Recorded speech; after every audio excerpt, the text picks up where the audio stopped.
panahon ng pananakop ng mga Kastila, hindi pantay ang pagtrato sa mga Pilipino. Maraming Pilipino ang naghahangad ng pagbabago. Kabilang sa mga nagsulong ng pagkakapantay-pantay ang tatlong paring Pilipino, Mariano Gomez, Jose Bolgos at Jacinto Zamora.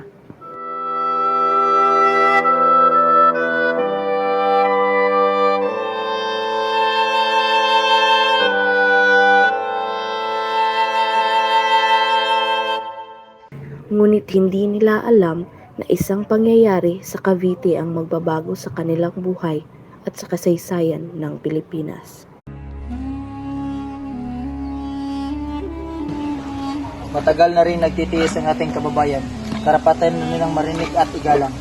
Hindi dapat magiging hadlang ang pagiging Pilipino upang magkaroon ng pantay na pagkakataon. Ngunit, alam nating hindi madali ang ating pinaglalaban. Mga padre, hindi ba kayo natatakot na maaaring magalit ang mga nakapangyarihan? Natatakot kami, ngunit hindi sapat ang takot upang tayo ay manahimik. Ang mahalaga, ipaglaban natin ang tama sa mapayapang paraan. At manatili tayong magkakaisa. Noong Enero 20, 1872, naganap ang pag-aalsa sa Cavite. Mabilis itong napigil ng mga Persang Kastila.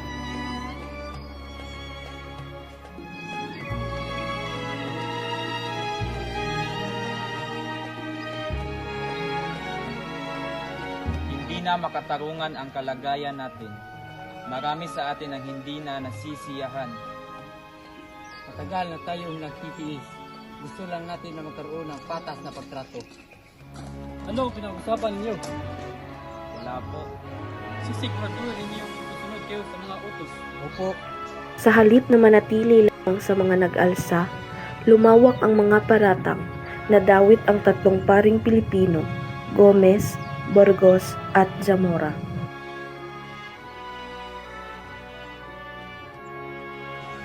Napatigil na ba ang pag-aalsa? Opo, ngunit kailangan nating malaman kung sino ang nasa likod dito. Hanapin ang mga pinaghihinalaan at kung may iba pang sangkot, imbestigahan sila.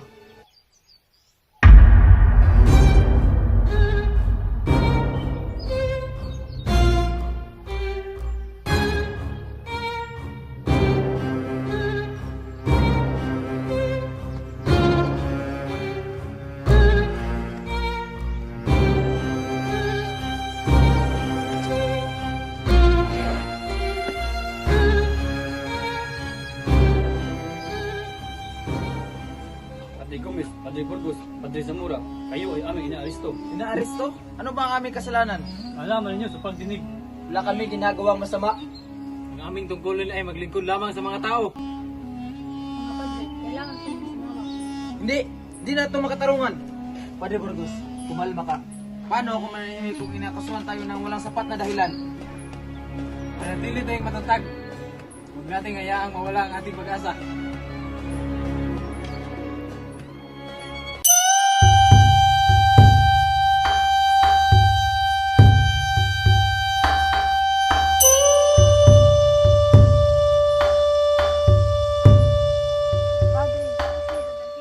Hindi ko alam, ngunit hindi tama ang nangyayari.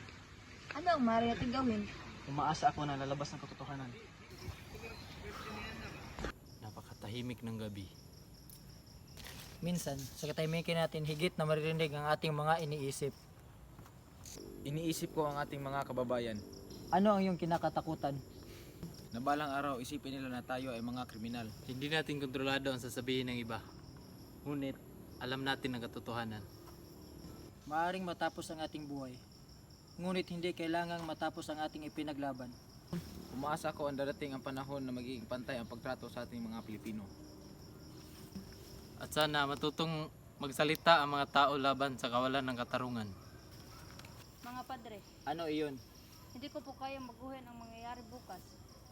Ngunit maaari mong tandaan ang iyong mga nakita. Hindi ko kayo malilimutan. Kung gayon, tandaan mong hindi namin hinangad ang karahasan. Hinangad lang namin ang katarungan. Dumating ang Pebrero 17, 1872, dinala sina Gomez, Burgos at Zamora sa Bagong Bayan. Hindi nila alam kung paano sila aalahanin ng kasaysayan, ngunit hinarap nila ang kanilang kapalaran ng magkakasama.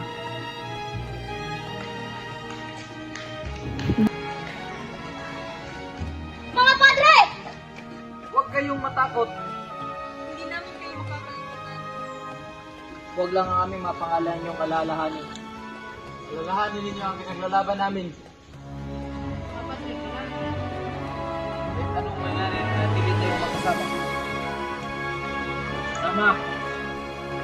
Noong Pebrero 17, 1872, sina Mariano Gomez, Jose Burgos at Jacinto Zamora ay pinatay sa pamamagitan ng garote sa Bagong Bayan.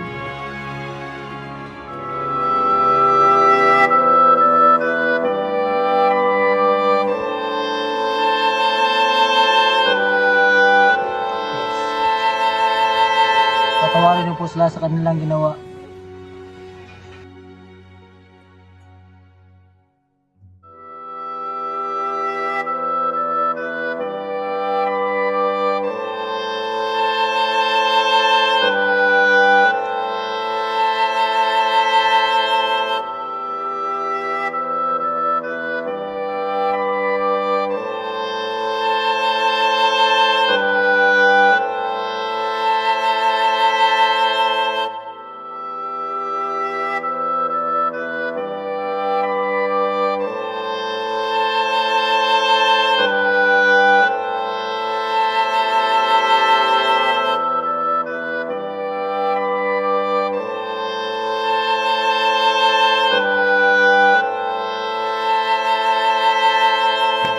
Ang pagkamatay ng tatlong pari ay nagdulot ng malaking epekto sa mga Pilipino.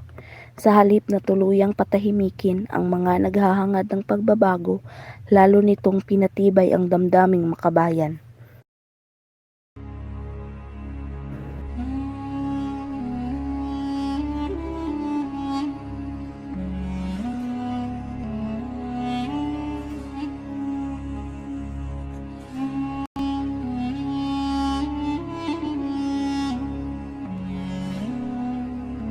Lumipas ang maraming taon, ngunit hindi nawala ang alaala ng tatlong pari. Tatlong pari, isang kwento, isang pamana na tumulong sa pagising ng damdaming makabayan ng mga Gomborza. Ang kanilang buhay ay natapos, ngunit ang kanilang alaala ay nananatili.